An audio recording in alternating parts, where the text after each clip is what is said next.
Il existe un mot en anglais qui n'a pas son équivalent en français, et ce mot c'est homemaking, ce qui se traduirait par faire la maison. Je vois le homemaking comme un art de vivre au quotidien selon des valeurs et des principes où la famille et le foyer redeviennent des priorités. Organiser la maison, les tâches quotidiennes à faire pour que la famille se sente bien et que le foyer soit un lieu de vie paisible où il fait bon vivre. Et ça n'est pas contradictoire avec le fait d'avoir un travail. On n'est pas obligé d'être femme au foyer pour s'occuper de son foyer. Le homemaking, pour moi, va de pair avec l'idée de slow living. Vivre plus simplement avec cette volonté de ne plus subir le rythme qui est imposé par la société ou par les diverses tendances. Vivre mieux avec ce que l'on a déjà au lieu de consommer toujours plus.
J'en garde un peu partout chaque année pour les ressemer l'année suivante. Donc là, il y a du basilic et plusieurs graines de fleurs.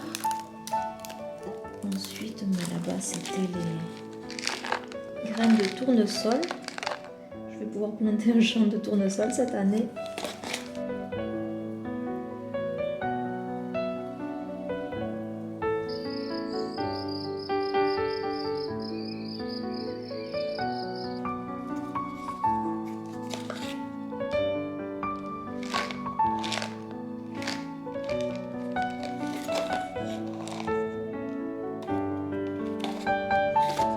Je les classe dans des petites boîtes en fonction du mois de plantation et aussi si je dois les planter en pleine terre ou sous abri parce que j'en ai tellement sinon que je ne m'en sors pas.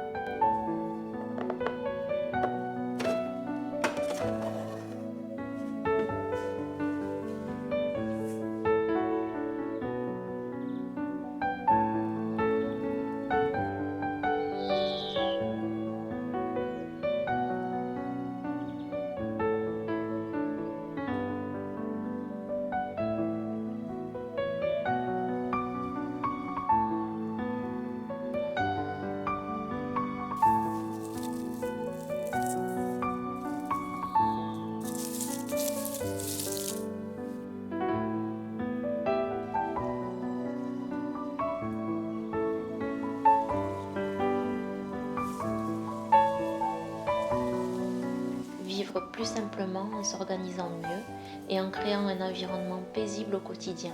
Ça demande juste une organisation, une planification des tâches à faire et surtout un état d'esprit différent face à toutes ces petites choses quotidiennes que l'on a souvent tendance à repousser au lendemain parce qu'on n'y voit aucun intérêt ou que l'on considère ces choses comme des tâches inutiles qui prennent du temps pour rien.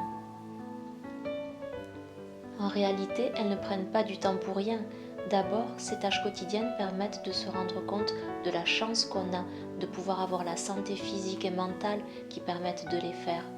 Ensuite, si ces tâches quotidiennes que l'on considère comme des corvées n'existaient pas, cela signifierait que tout le confort dont on dispose n'existerait pas non plus. Et par confort, je veux dire le fait d'avoir de la nourriture chaque jour, de pouvoir s'habiller chaudement quand il fait froid, ou de simplement avoir un toit. Quand l'évier est rempli de vaisselle, c'est que le repas a été copieux ou que l'on a eu des invités à la maison avec qui on a partagé des moments joyeux. Quand il y a beaucoup de linge à laver, c'est que les enfants ont bien joué dehors par exemple. C'est surtout la façon dont on regarde ces soi-disant corvées qui les rendent difficiles ou joyeuses. Alors d'après moi, le homemaking, c'est l'art de s'occuper de son foyer avec joie, que l'on vive seul ou à plusieurs. Pendant très longtemps, je rêvais d'avoir un mari et beaucoup d'enfants, d'avoir une grande famille à la maison, vous savez, un peu comme dans la petite maison dans la prairie. J'ai rêvé de ça pendant des années. Et puis je me suis fait une raison, je ne me suis jamais mariée, j'ai toujours vécu seule, mais j'ai la chance d'avoir un enfant qui est grand maintenant, il est étudiant, il est adulte. Je me marierai peut-être un jour si Dieu le veut, mais alors il faudrait que ce soit avec quelqu'un qui partage les mêmes valeurs que moi, c'est-à-dire les valeurs bibliques, au niveau de plusieurs choses comme la nourriture ou certains principes, et qui soit d'accord pour faire les anciennes fêtes bibliques que l'on retrouve dans la Torah, c'est-à-dire dans l'Ancien Testament. Alors voilà, je ne sais pas si une telle personne existe, on verra bien. En tous les cas, j'ai appris à me contenter de ce que j'ai, de vivre à mon rythme et de respecter les valeurs qui sont les miennes, quoi qu'en pensent les autres.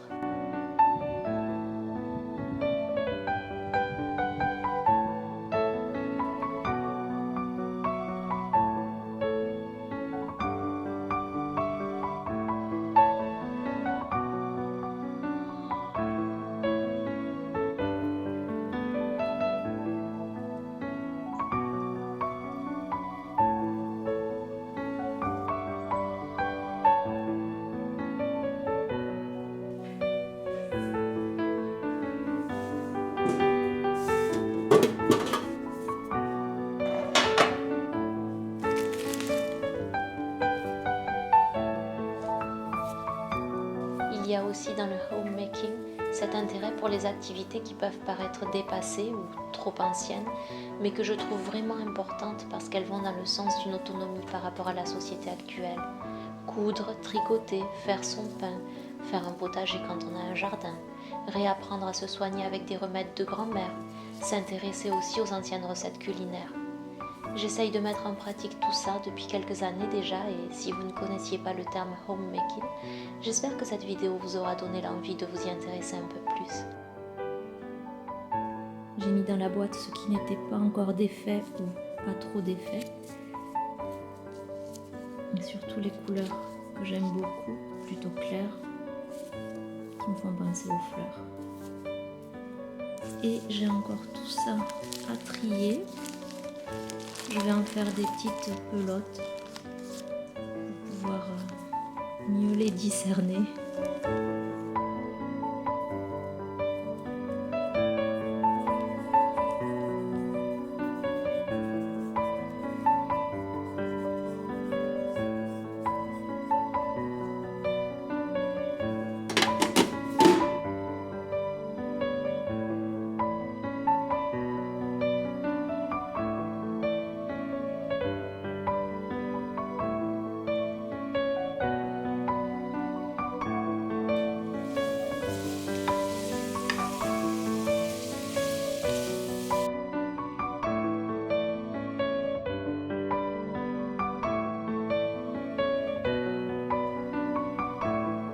Merci d'avoir regardé cette vidéo et je vous dis à très bientôt.